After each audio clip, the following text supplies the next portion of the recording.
Spiritual consciousness. 1. Signs of the times. An inborn craving for knowledge forever impels the mind to reach out in all directions for an unknown something with which to satisfy its desires. Attention is at first attracted by the outer world of objects' appearances that appeal to the senses. But after analyzing all that the senses can perceive, and even carrying the process by inductive reasoning and aid of the imagination far beyond the boundaries of actual sense perception, it finds itself no nearer the goal of its search than at the outset. In fact, it finds itself farther than ever from the complete satisfaction of its desire for knowledge, for it begins to realize that there is no ultimate boundary line for the world of physical manifestation.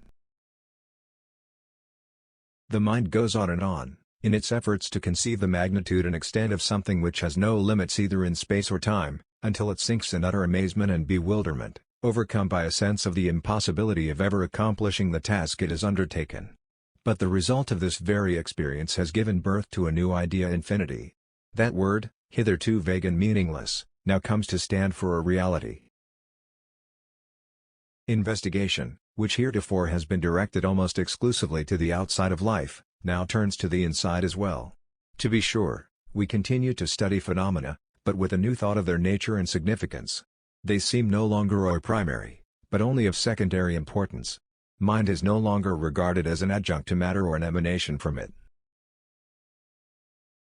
Its capacity is no longer that of a revealer of supposed physical reality, but, vice versa, it is seen to be not only superior to the physical which it reveals, but creator of it.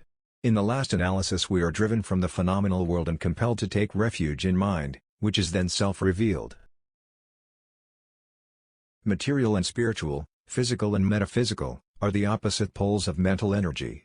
Intelligence requires both. Man is a microcosm of the universe.